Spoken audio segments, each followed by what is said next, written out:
Wow. Thank you, Nancy and Mark. That was just beautiful. You guys are making it difficult. I have to follow that. I'm pretty sure Dean Van would have wanted me to go first.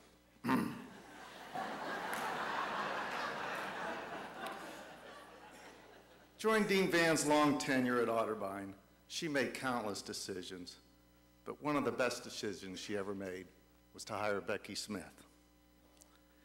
As Becky said in her opening remarks, she sat down with Van and Michael Maxwell and began planning this service. What she didn't say is the spiritual strength it must have taken to listen to Dean Van, someone she had known for 35 years, who was her mentor, her friend, and a loved one, and plan a service honoring her passing. And after Dean Van passed, Becky and her husband, Dick Smith, helped Gus and Betty Van Sant clear the house. As you heard earlier, that's not an easy task.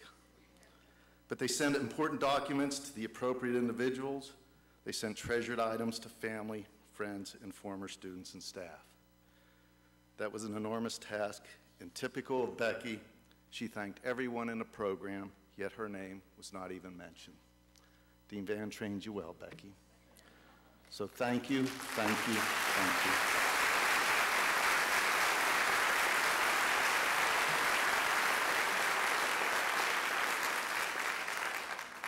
Becky shared with me a letter from Dean Van to President Howard on March 15, 1957, in which she pleaded to him to reconsider her in the Dean of Women's position. She just wanted to work on her doctorate at OSU and teach.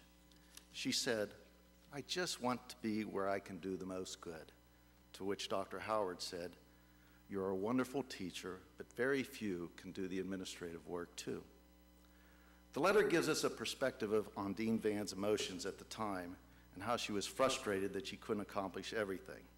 She said she was forgetting important details and was concerned that her staff was taking on too much of the workload. At the time, Dean Van was chair of the Health and Physical Education Department, teaching a full load, coaching, and she was Dean of Women. I don't think she missed many details. She did her best, and her best was better than most.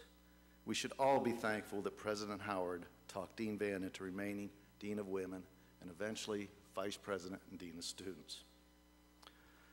I first met Dean Van March 1978 at a higher education conference in Kansas City. There were representatives from 500 colleges and universities and a large convention center interviewing prospective candidates for employment, and I was fresh out of graduate school. They sat at tables with numerous brochures and pictures of their campus, and they asked a lot of really, really dumb questions.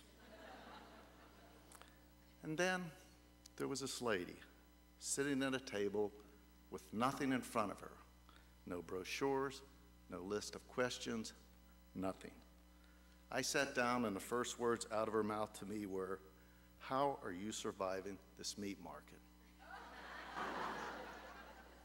You know, she was the first and only person out of 25 interviewers who cared about me. She told me about her college, and more importantly, she told me about her students. I excitedly left the conversation, called my wife Jackie, and said, "I want to work with this lady."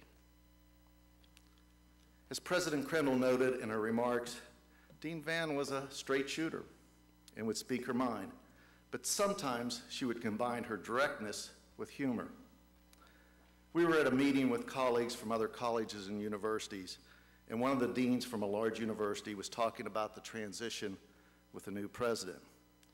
He said the new president expected him to attend student events in the evenings and on weekends and to be more accessible to students.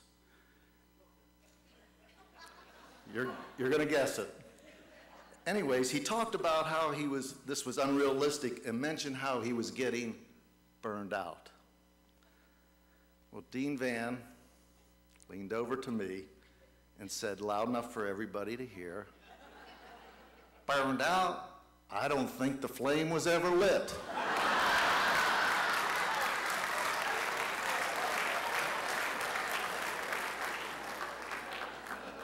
She made her point that day. As Marge Trent has said, Santa was her passion, Otterbein was Van's life. I agree, but would add to that her true love was her students. How many scared freshmen arrived on campus and somewhere, somehow, someone told them to go talk with Dean Van? And when they met with her, they found this person who listened with ease and zeroed in on the real issue. She understood the importance of self-esteem and the need for students to take control of their lives. To her, each student had worth and dignity. Many students have benefited from her ability to make them feel worthwhile. Now, Van didn't always play by the rules. And my guess in today's climate, she would drive a number of administrators absolutely insane. She always did what she thought was best for the best interest of Otterbein and her students. If a student was in counseling and reached their limits in the number of sessions, Van would either extend the sessions or sometimes reach in her own pocket to pay for the additional services. In 1998, we celebrated Dean Van's 40 years at Otterbein. I am so glad we did this. She had the opportunity to read so many letters of gratitude from alumni, faculty, staff, co-workers, and students. One letter from a former student sums up Dean Van's approach better than any words I could write. The alum wrote, and I quote, "The most memorable experience with Dean Van occurred when I was no longer a student.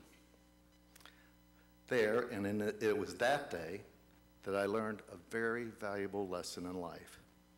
Dean Van was both sympathetic and matter-of-fact as she assessed my situation. And then she gave me something I thought was not possible. She gave me choices. You see, Van never stopped deaning. Even after students graduated, they could always count on her for a listening ear, an accurate assessment, and choices, even when they felt none were available. Van always had the right words at the right time. More than any single individual, she imparted the caring concern that is so much a part of Otterbein tradition. As many of you who knew Van, she dictated a tape every day and left it to her administrative assistant to transcribe the following morning. I kept the transcription of her last night in student affairs on June 30th, 1992. Ironically, this is 20 years to the day. I look at it often and thought it would be an appropriate way to close with Dean Van's final words as Dean of Students at Otterbein. As I'm winding things down at 11 o'clock on Thursday night and looking around the office, it is kind of bare at this time. I am reminded how fortunate I have been. I worked at something I have enjoyed, and that makes a well of a lot of difference. I have been surrounded by marvelous people who are extremely capable, as well as being outstanding human beings. What more can I ask than that? I leave things in good hands with good people who will continue to go forward serving students to the best of their ability. What more can I ask than that? And I enter into something which should be very interesting and exciting, and I'm grateful. What more can I ask than that? So, I'm out of here on Friday morning, and I'll close tonight by saying, God bless you all.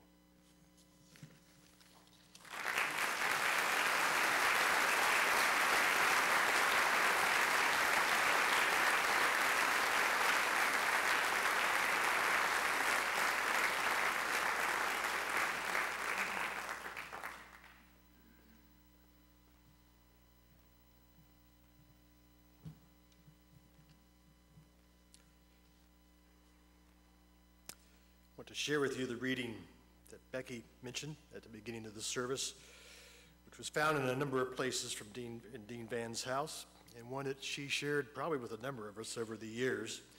It is from King George VI, his chapel, I believe.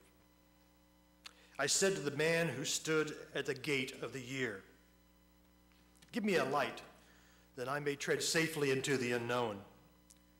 And he replied, "Go out into the darkness and put your hand into the hand of God. That shall be to you better than light and safer than a known way." Would you join me in prayer? Dear God, this service comes to a close, but your love never ends. Accept that we offer this afternoon in memory of Dean Van.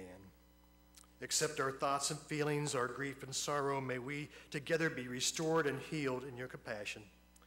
May we also be moved by it, to care for one another, to go into the world beyond these walls, to serve as Dean Van served, to live as fully as she lived.